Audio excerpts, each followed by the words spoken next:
Okay, Bismillahirrahmanirrahim. Today we have a class about chapter 6, which is about the documentation of an accounting information system. In this chapter, we are going to study what are the important factors of documenting an information system and why it is important. So we are going to study in it some topics which are listed in front of your screens, like data flow diagram. What is data flow diagram? Then guidelines for drawing a data flow diagram. How we are going to draw a data flow diagram. Actually, data flow diagram is a diagram which shows that how our data is flowing from one step to another step, one process to another process. Then we are going to document the flow chart. Then we are going to study the guidelines, how to draw, document flow charts. Then we are going through the system flow charts and some other guidelines of process maps. So this is all about this chapter, and we are going to start it with an introduction about why documentation is important. So I'm going to study it and read it from your book so that you can understand it properly. Accountants do not need to have the ability to program complex systems. Actually क्या होता है कि जो accountants होते हैं वो complex system नहीं develop करते, but it is important for them to understand the documentation that describe how processing take place. लेकिन उनके लिए ये इम्पोर्टेंट होता है कि वो सिस्टम को समझ सकें कि ये कम्प्लेक्स सिस्टम जो डेवलप किया गया है उनके यूज के लिए वो काम कैसे करता है. तो इस वजह से हम डॉक्यूमेंटेशन जो उनसे है वो करते हैं. तो डॉक्यूमेंटेशन होती क्या है, करते क्या है, उसके अंदर क्या क्या चीजें शामिल होती हैं. Actually the document includes the flow charts, narratives, and other written communications that describe the input, processing, and output of an AIS, Accounting Information System. Actually, documentation हमें क्या बताती है? Documentation हम के अंदर सबसे पहले चीजें कौन कौन सी इंक्लूड होती हैं, जिस तरह अभी मैंने बताया फ्लो चार्ट्स, कि हमारा जो डाटा है वो किस तरह फ्लो कर रहा है from one process to another process, from one portion to another portion. और उसके बाद हमें ये पता लगता है जो डॉक्यूमेंट हमने की होती हैं चीजें उससे, कि हमने इनपुट कैसे देनी है, हमारी प्रोसेसिंग क्या क्या होगी इस इनपुट पे, और आउटपुट हमें किस किस्म की चाहिए और किस किस्म की हमें मिल रही हैं from the desired accounting information system. यहाँ तक कोई बात आपको ना समझ आई हो तो यू कैन आस्क.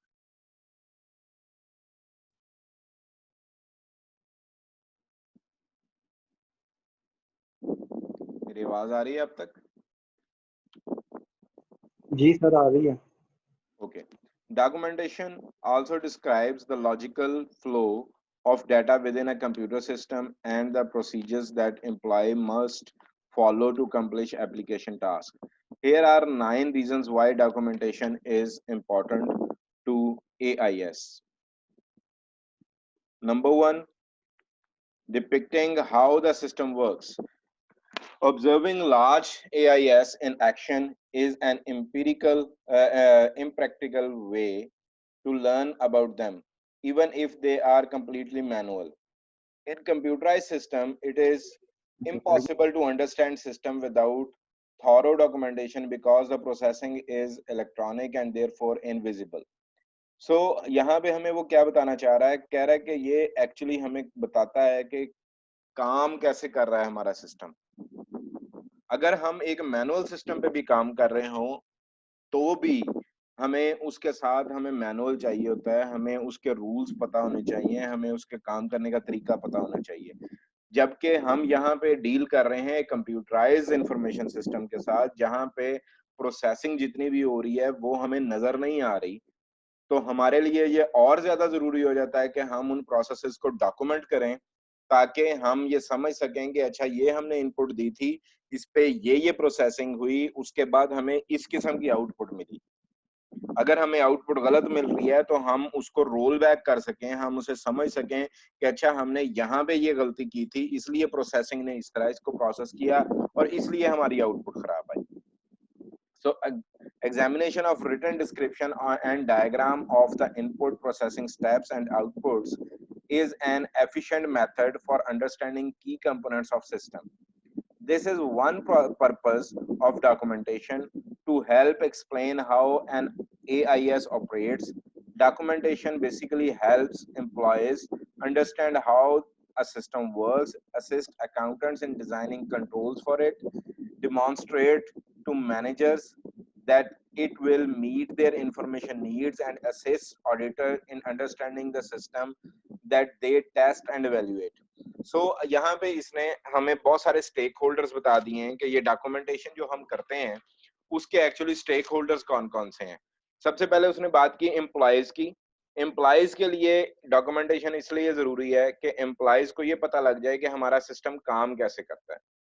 फिर हमारे जो अकाउंटेंट्स हैं उनके लिए ये बेहतर हो जाता है कि अकाउंटेंट ये समझ सकते हैं कि हम कहाँ कहाँ पे कंट्रोल्स डिफाइन करेंगे, कहाँ कहाँ पे हमने ऐसी रिस्ट्रिक्शन लगानी है जिससे कि हमारी इंफॉर्मेशन लीक ना हो या इंफॉर्मेशन गलत स्टोर ना हो। फिर ये मैनेजर्स को ये बताते हैं, मैनेजर तीसरे हमारे स्टेक होल्डर्स में आ जाते हैं। ये मैनेजर्स को ये बताते हैं कि क्या ये जो इंफॉर्मेशन सिस्टम है ये उनकी information needs for decision making जो है उसको ये पूरा कर रहा है कि नहीं कर रहा। फोर्थ पे आ जाते हैं आपके ऑडिटर्स। ऑडिटर्स आपको बताते हैं, ऑडिटर्स को ये डॉक्यूमेंटेशन इस तरह हेल्प आउट करता है कि वो एवेलुएट कर सकें कि हम इस सिस्टम को कैसे टेस्ट कर सकते हैं और कैसे इसमें से हम बग्स या फ्रॉड्स को डिटेक्ट कर सकते हैं। ठीक हो गया? यहां तक बेटा किसी को ना समझ आई हो?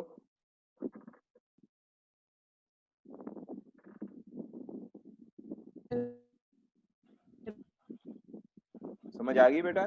Sir clear. Okay. The second part is the training user. Documentation also include user guide, manuals, and similar operating instructions that help people learn how an IS operates, whether distributed manually in hard copy format or electronically in help files or get started tours of microcomputer application. These documentation aid help train user to operate AIS hardwares and softwares, solve operational problems and perform their jobs better. तो second हमें जो बताया गया है कि ये इसके अंदर हम जो इंक्लूड करते हैं वो हमारे पास मैनुअल्स भी शामिल हैं, यूजर गाइड भी शामिल है। जिस तरह हम कोई भी डिवाइस जो है वो परचेज करते हैं आजकल तो हमें उसके साथ यूजर गाइड या मैनुअल्स मिलते हैं। वो बेसिकली क्यों होते हैं कि हमें ये बता सकें कि हमने इसको ऑपरेट कैसे करना है। अगर हम एक पर्टिकुलर ऑप्शन सर्च करना चाह रहे हैं इस सिस्टम में तो हमें वो बता सके कि ये इस मेन्यू में जाके हम इसको कैसे सर्च आउट कर सकते हैं, कैसे हम इस ऑप्शन तक पहुंच सकते हैं ताकि हम अपना डिजायर्ड रिजल्ट अचीव कर सकें।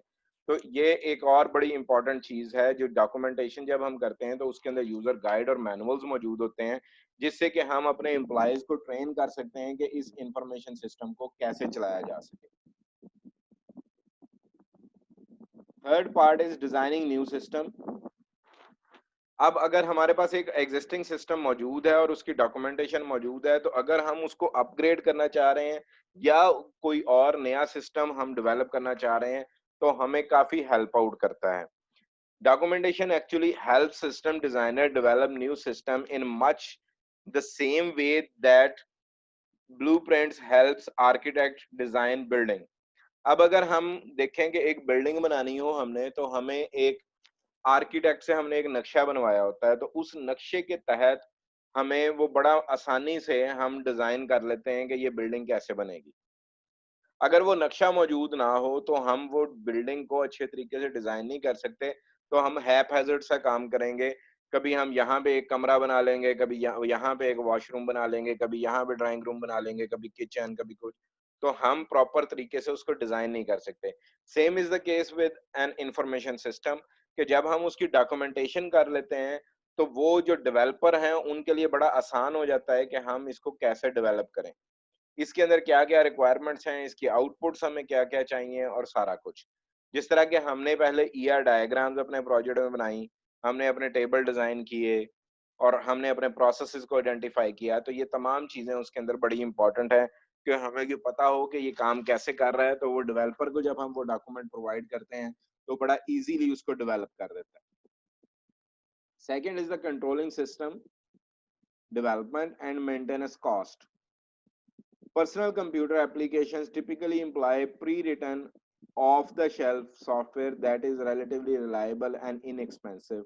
In contrast, custom-developed business system can cost millions of dollars and can be less reliable. Good documentation helps system designer develop object-oriented software, which is software that contains modular, reusable code. This object-oriented help programmers avoid rewriting, writing duplicate programs, and facilitate changes when program must be modified later. If you have ever replaced a specialized part in your car, you have some idea of how frustrating, time consuming, and expensive non standardization can be, and therefore how useful object oriented programming might be to a business organization. सो यहाँ पे हमारे पास बहुत सारे heavy words हमने use किए, जिसमें object oriented software की हमने बात की, ऑब्जेक्ट ओरिएंटेड प्रोग्रामिंग की हमने बात की, कस्टम डेवलप्ड बिजनेस सिस्टम की बात की, ऑफ द शेल्फ सॉफ्टवेयर की बात की। तो मैं वन बाय वन इसके बारे में आपको बताता हूँ कि ये होते क्या है। हमने कहा कि ऑफ द शेल्फ का मतलब होता है जो प्री रिटन हो, जो पहले से बने हुए हो, उसमें हमने कोई चेंजेस ना करनी हो, कोई कस्टमाइजेशन ना करनी हो। जैसे कि नॉर्मली आप अपने सिस्टम पे कोई भी सॉफ्टवेयर इंस्टॉल करते हैं, जैसे कि हमने जो आप लोग ये यूज करते हैं, एडोब एक्रोबैट रीडर यूज करते हैं, आप अपनी कोई गेम्स यूज करते हैं, आप अपने कोई जिस तरह हम एमएस ऑफिस यूज करते हैं, तो हम बेसिकली वो टिपिकल सॉफ्टवेयर यूज कर रहे होते हैं, उसके अंदर हम कोई पर्टिकुलर चेंजेस नहीं चाहते होते। तो इस तरह के सॉफ्टवेयर जब हम मार्केट से परचेज करके एज इट इज यूज करते हैं, तो उसे कहते हैं ऑफ द शेल्फ सॉफ्टवेयर। वो डेफिनेटली रिलायबल होते हैं, क्योंकि उसके अंदर हम कोई चेंजेस नहीं कर सकते, उसके अंदर हमने कोई चेंजेस की नहीं होती, और वो इनएक्सपेंसिव भी होते हैं क्योंकि वो मैस प्रोडक्शन में होते हैं, तो वो इनएक्सपेंसिव होते हैं। लेकिन जब एक जो ऑर्गेनाइजेशन है वो अपने लिए टेलर मेड प्रोडक्ट बनाती है, जैसे कि आप लोग एक सूट जो सिलवाते हैं दर्जी से, वो आपको समटाइम्स महंगा भी पड़ता है क्योंकि आपने उसकी डिजाइनिंग करवानी है, वो आपके पर्टिकुलर आपकी चॉइस पे बनता है, तो वो आपको महंगा पड़ता है। जबकि आप मार्केट से एक सूट जाके परचेज करते हैं तो वो सस्ता होता है। इसी तरह सॉफ्टवेयर के बारे में है कि जब आप सॉफ्टवेयर को खुद से डेवलप करवाते हैं, कस्टम डेवलप करवाते हैं अपने बिजनेस के मुताबिक, तो it cost nearly millions of dollars, और ये लेस रिलायबल भी होता है क्योंकि इसके अंदर गलतियों के चांसेस होते हैं, क्योंकि ये आपने खुद से बनवाया हुआ है। लेकिन अगर एक अच्छी डॉक्यूमेंटेशन की जाए तो ये बहुत इजीली आप इसको रिलायबल बना सकते हैं, इसकी रिलायबिलिटी को इंक्रीज कर सकते हैं ताकि ये क्रैश डाउन ना करे। और उसके लिए हम यूज करते हैं object oriented programming. Object oriented programming जो सी है वो बाय पार्ट्स की जाती है। डिफरेंट हम ऑब्जेक्ट्स को पहले आइडेंटिफाई करते हैं और उनके अंदर हम डिजाइनिंग करते हैं।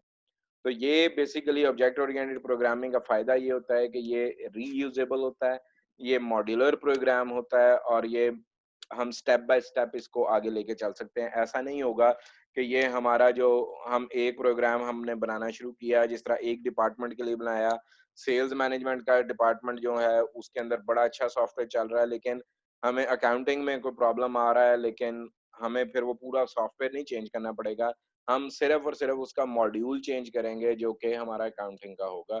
तो हमें सिर्फ उसके अंदर चेंजेस करनी पड़ेंगी, सेल्स वाला एज इट इज हम इसके साथ एम्बेड कर लेंगे। तो ये फायदा होता है ऑब्जेक्ट ओरिएंटेड प्रोग्रामिंग का, और इससे हमें ये फायदा होता है कि हमें बार बार एक ही कोड लिखना नहीं पड़ता, कॉमनली हम उसको यूज कर सकते हैं। क्लियर होगी बात? Yes sir. चलें, दैट्स वेरी फाइन। तो हमें जब भी कंट्रोल करना होगा सिस्टम को और मेंटेनेंस करनी होगी, तो हमें अगर हमने अच्छी डॉक्यूमेंटेशन की होगी तो वो भी हमारी डॉक्यूमेंटेशन जो सी है हमें सेव करेगी मेंटेनेंस कॉस्ट को। फिफ्थ पॉइंट पे चलते हैं, standardising communication with others. Standardisation is very important. अब अगर मैं यहाँ पे फ्रेंच लैंग्वेज में आपसे बात करना शुरू कर दूं, तो आई थिंक कि बहुत सारे लोग उसे अंडरस्टैंड नहीं कर सकेंगे अनटिल अनलेस कोई हमारे पास फ्रेंच पढ़ा हुआ बच्चा हो या कोई फ्रेंच नेशनल। ऐसा ही है?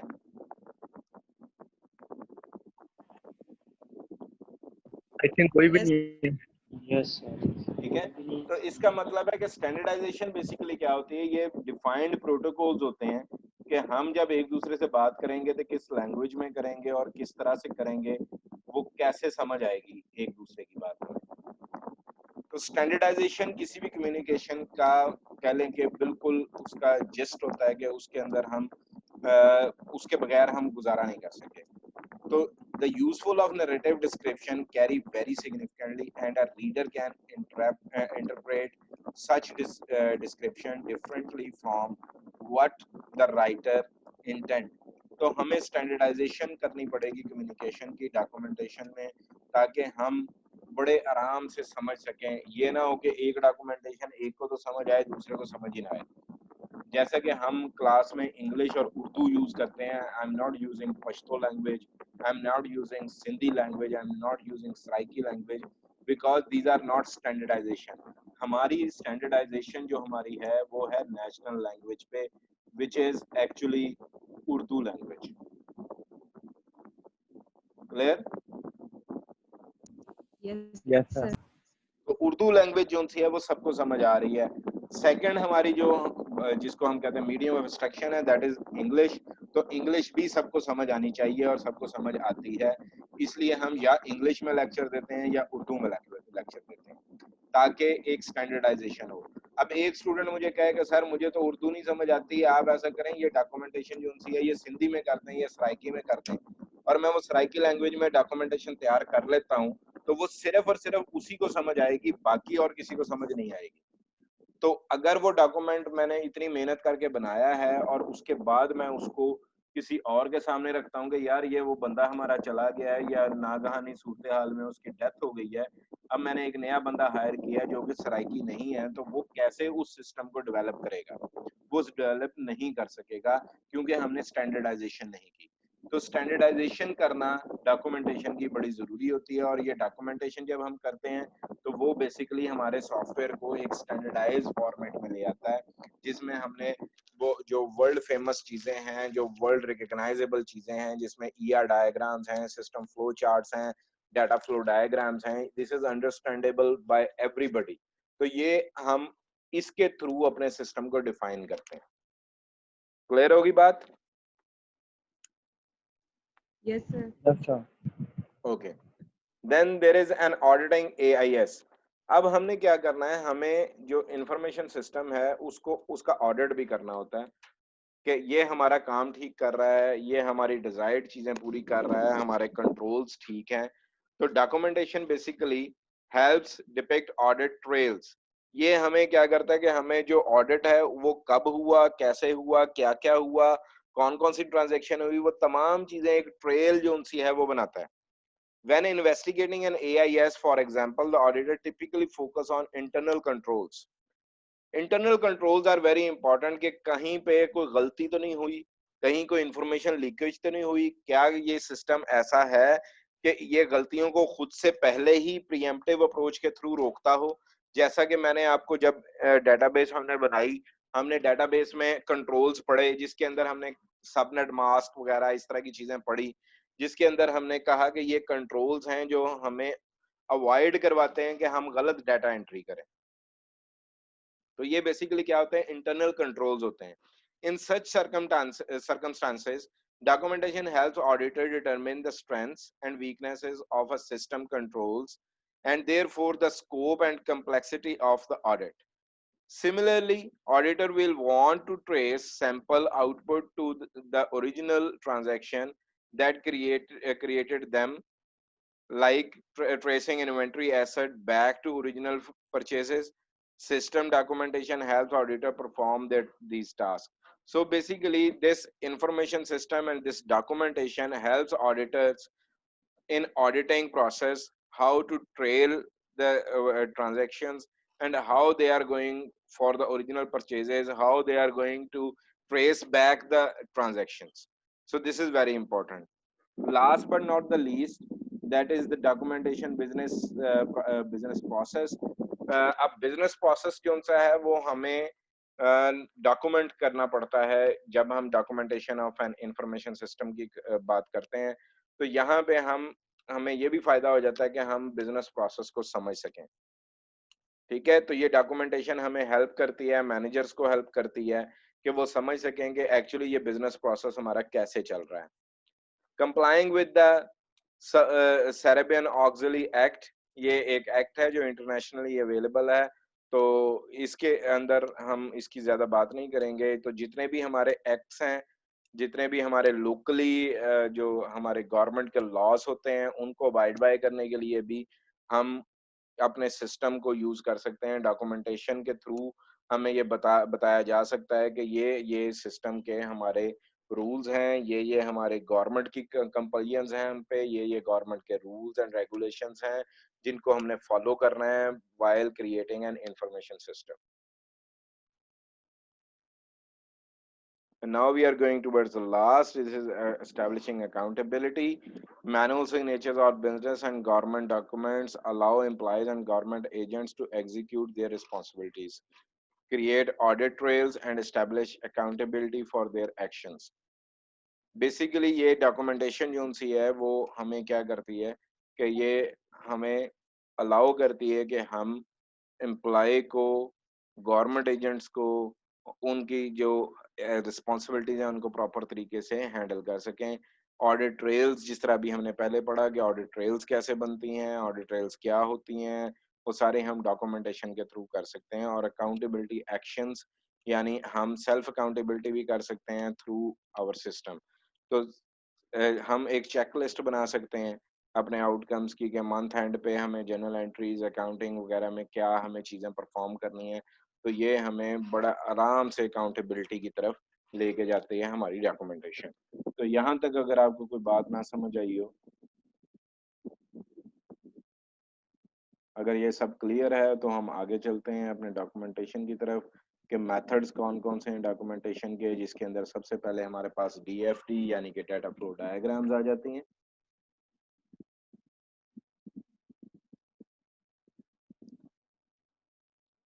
शुरू करें इसको? Yes sir. Okay.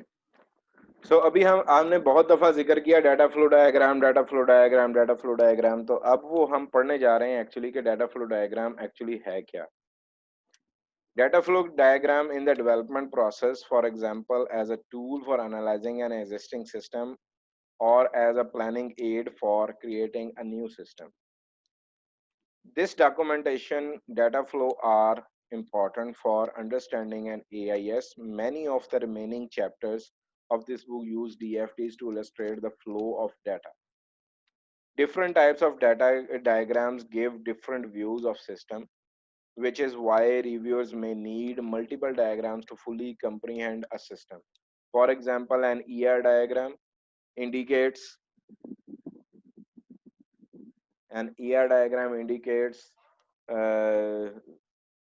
the resources, events, and agents about which the business collect data and stores in a database. And DFD describes the source of data stored in a database and the ultimate destination of these data. हमने basically करना क्या है कि हमने इसमें यही बताना होता है कि डाटा हमारा जो सा है किस प्रोसेस से स्टार्ट हुआ, कहाँ गया, किसके लिए कौन सी इनपुट हमने देनी है, किसके लिए हमने कौन सी आउटपुट देनी है और कैसे इसको हमने लेके चलना है।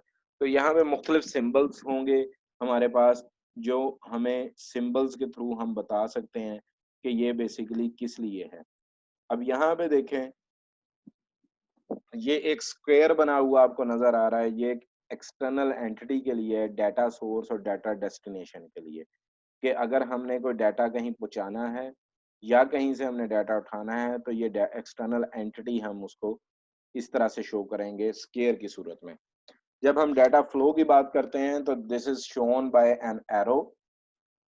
This can be a straight line, this can be a weird line, जो भी आप इसको बनाना चाहें, but it shows the arrow because from which part to which part the data is flowing we have to show. So हमें ये arrow लगाना पड़ेगा यहाँ पे। फिर उसके बाद हमारे पास एक ये सर्कल आ रहा है which is internal entity, physical DFDs और transformation process logical DFDs। तो उसके लिए हमें ये बनाना पड़ता है। और जब हम डाटा स्टोर फाइल की बात करते हैं तो हमारे पास ये एक सिंबल है। इसी तरह बेतहाशा और सिंबल्स होंगे जो हम आहिस्ता आहिस्ता पढ़ सकते हैं if you need to check it. Okay. तो ये हमारे पास है डाटा फ्लो। अब यहाँ पे देखें, ये हमारे पास a context diagram for a payroll processing system is available, for example in figure 6-3। तो यहाँ पे अगर हम देखें तो टाइम कीपिंग और ह्यूमन रिसोर्स, ये हमारे पास एक एक्सटर्नल एंटिटी मौजूद है। यहाँ से जो डाटा है वो पेरोल प्रोसेसिंग सिस्टम में जा रहा है। पेरोल चेंज डाटा आपको नजर आ रहा होगा, डाटा फ्लो बनाया हुआ है उन्होंने, एक एरो से शो किया हुआ है। इसी तरह टाइम कीपिंग जो हमारे पास एक डाटा एंटिटी है, वहां से हमारे पास टाइम कार्ड का डाटा आ रहा है। और जब ये दोनों डाटा जो उनसे हमारे पास पेरोल प्रोसेसिंग सिस्टम में आते हैं तो हमारे पास कुछ आउटपुट्स आती हैं, जिसमें हमारे पास एम्प्लॉइज का पे चेक बनता है, पेरोल समरी बनती है और टैक्स इंफॉर्मेशन बनती है। तो ये इंफॉर्मेशन किस किस एंटिटी के पास जाती है, कहाँ कहाँ पहुंचनी है, ये उसके बारे में भी लिखा हुआ है। जिस तरह के पे चेक्स जो उनसे हैं वो एम्प्लॉइज के पास जाएंगे, पेरोल समरीज जो उनसी हैं वो मैनेजमेंट के पास जाएंगी, और टैक्स इंफॉर्मेशन जो उनसी है वो गवर्नमेंट एजेंसीज के पास जाएंगी। तो ये हम ऐसे एक डाटा फ्लो डायग्राम बनाते हैं। यहाँ तक को बात ना समझ आई हो बेटा? No, sir. क्लियर है? जी Yes, sir. Yes, sir. sir. चलें, दैट्स वेरी फाइन। एक और हम देख लेते हैं इसको। यहाँ पे अगर आपको नजर आ रहा हो तो ये फिजिकल डाटा फ्लो डायग्राम मौजूद है यहाँ पे, ठीक है। ये देखें, ये डाटा एंट्री चेक एक लगा हुआ है, weekly payroll data changes, payroll master file में इसका डाटा सेव हो रहा है, ठीक है। ये फाइल हमने बताया था ना कि फाइल का हम ऐसे सेव करते हैं। ये पेरोल डाटा जो है पेरोल कैशियर की तरफ जा रहा है। ये फिजिकल से मुराद है कि अब ये एक्चुअली जा किसके पास रहा है, कौन कौन सा हमारा एम्प्लॉई है जिसके पास एक्चुअली जा रहा है, जो जो एजेंट है, जो जो वर्क कर रहा है इस इंफॉर्मेशन सिस्टम पे। तो टाइम कीपिंग का और human resource payroll change data जो है वो डाटा एंट्री क्लर्क के पास जा रहा है। क्लर्क जो है वो weekly payroll data and changes बना रहा है, एक फाइल सेव कर रहा है। वो फाइल जो है वो पेरोल मास्टर फाइल में जा रही है। पेरोल मास्टर फाइल से आगे 3 इंफॉर्मेशन जा रही हैं। एक जा रही है पेरोल टैक्स इंफॉर्मेशन, जो कि टैक्स अकाउंटेंट के पास जा रही है, जो कि आपका एम्प्लॉय है, और उसके साथ वो पेरोल टैक्स इंफॉर्मेशन बना रहा है, जो कि एक इंफॉर्मेशन आउटपुट जा रही है डाटा की सूरत में गवर्नमेंट एजेंसीज के पास। इसी तरह पेरोल समरी जो सी है वो पेरोल मास्टर फाइल से बन के जा रही है मैनेजर के पास। Actually these are reports. तो पेरोल डाटा जो है वो पेरोल कैशियर के पास गया, और पेरोल कैशियर ने फिर पे चेक्स बनाए और एम्प्लॉय के पास पे चेक पहुंच गया। क्लियर? Yes, sir. जी सर। अच्छा, अब आज यहाँ पे हम इसको वाइंड अप करेंगे, और मैं आप लोगों को एक छोटी सी असाइनमेंट दूंगा कि आप लोगों ने अपने अपने किसी भी, जो भी आप लोग प्रोजेक्ट कर रहे हैं, उस प्रोजेक्ट में आपने प्रोसेस को आइडेंटिफाई करना है, ठीक है। कोई एक प्रोसेस, जिस तरह अगर कोई मेडिकल इन्वेंट्री सिस्टम बना रहा है तो वो मेडिकल इन्वेंट्री सिस्टम का इन्वेंट्री परचेजेस का कोई प्रोसेस बना ले, या इन्वेंट्री सेल का प्रोसीजर बना ले, कुछ प्रोसेस बना ले, और वो प्रोसेस जो उनसा है वो फिर इस तरह डाटा फ्लो डायग्राम उसकी बनाए, ठीक है। इस तरह सेल्स मैनेजमेंट वाले बना सकते हैं, स्टूडेंट मैनेजमेंट वाले, bank information system, food ordering system, account ticket reservation system. तो जो भी आपका है उसका अंदर से कोई एक प्रोसेस आइडेंटिफाई करें, और उस प्रोसेस के थ्रू इंफॉर्मेशन किस किस के पास जाएगी, किस किस एंटिटी में सेव होगी, किस किस फाइल में सेव होगी, ये एक डाटा फ्लो डायग्राम आप लोगों ने बनानी है, एक एक सिर्फ। वो डाटा फ्लो डायग्राम आप लोग बना के मुझे नेक्स्ट क्लास में शो करेंगे। क्लियर है? जी ठीक है सर। Yes, sir. चलें, ठीक हो गया। Thank you so much. जी मैं इसको मैंने सेव कर लिया।